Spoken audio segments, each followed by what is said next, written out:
Hi friends, before starting this video, I am sharing a news related to the future videos.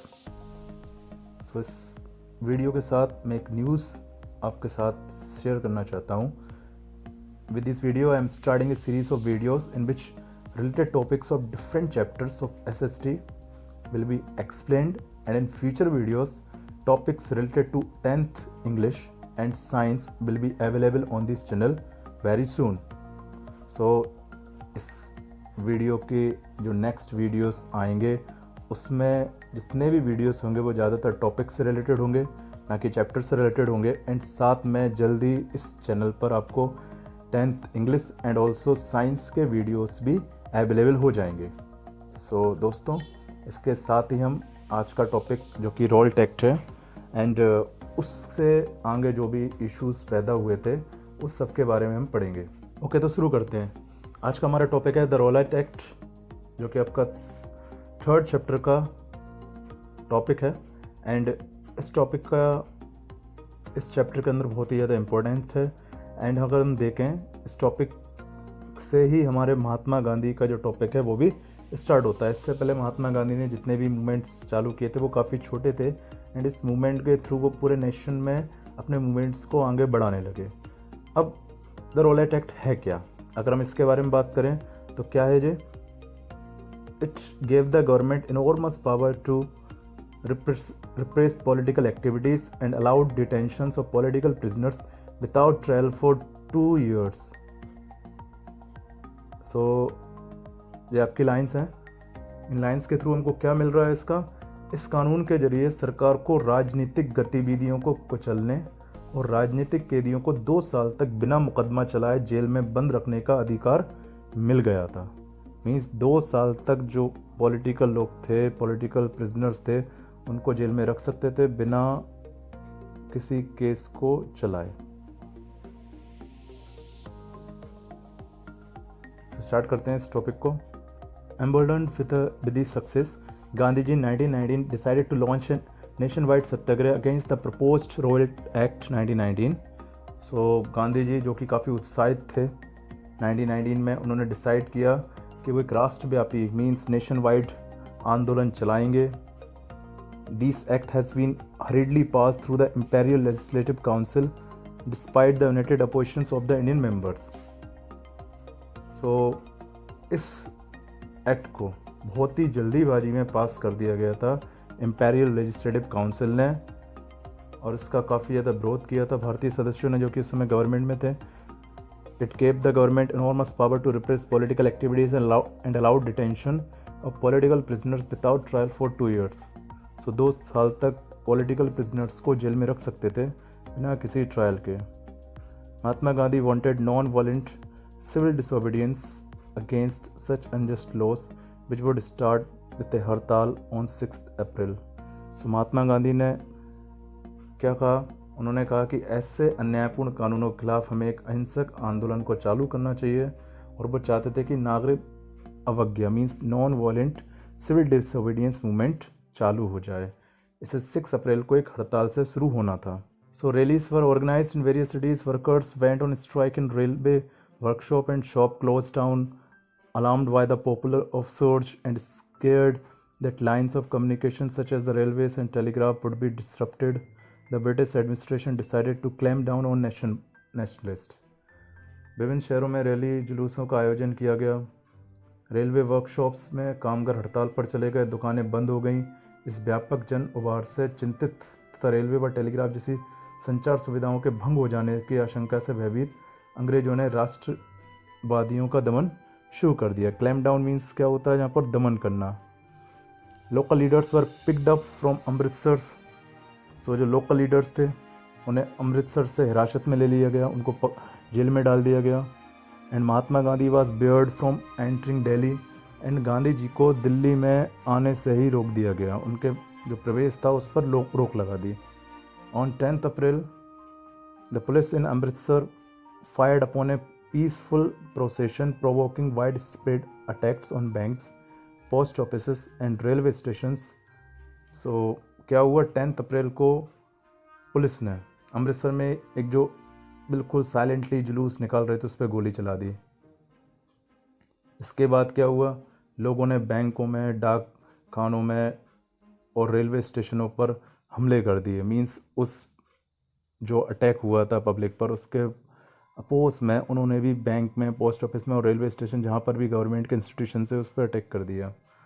Martial law was imposed and General Dyer took command. Martial law लागू कर दिया गया और general Dyer ने कमान संभाल ली। और जो general Dyer वही था जिसने जालियनवाला मैसेकर में फायरिंग का ऑर्डर दिया था। On 13 April the infamous Jallianwala Bagh incident took place.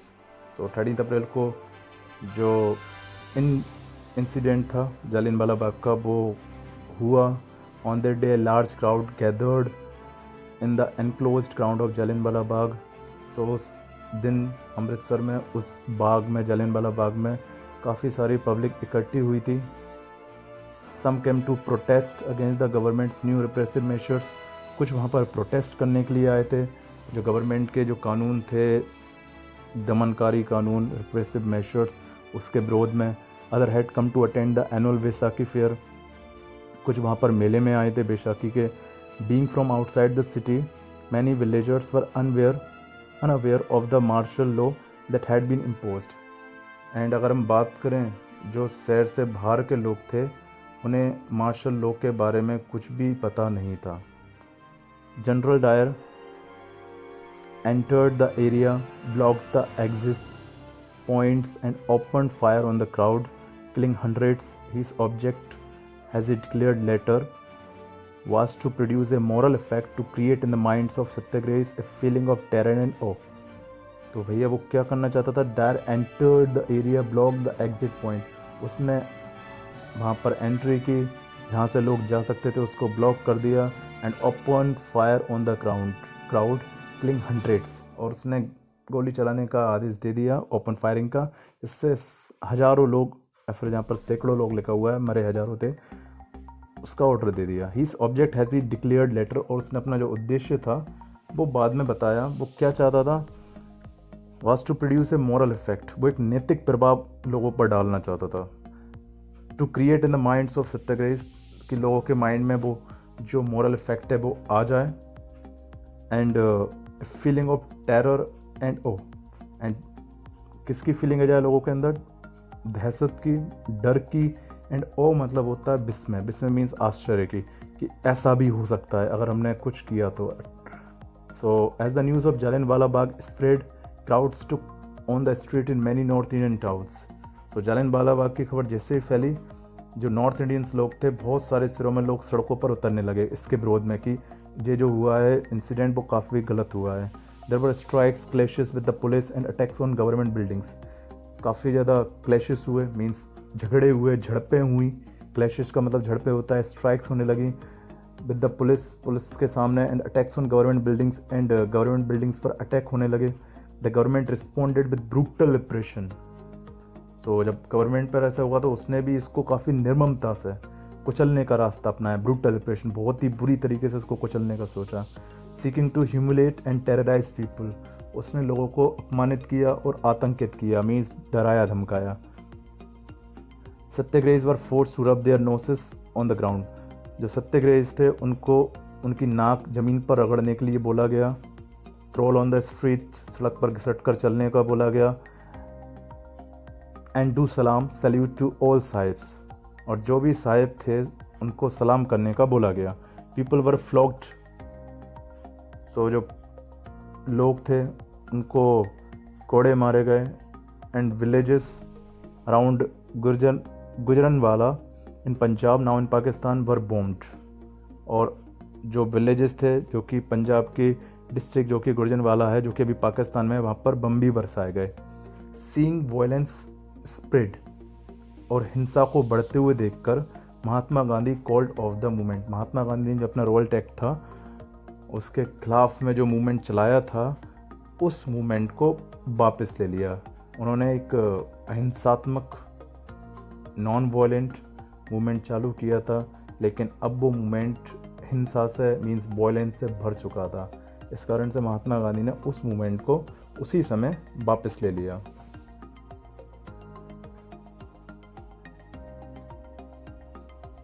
While the Rohil Satyagraha had been widespread movement, it was still limited mostly to cities and towns.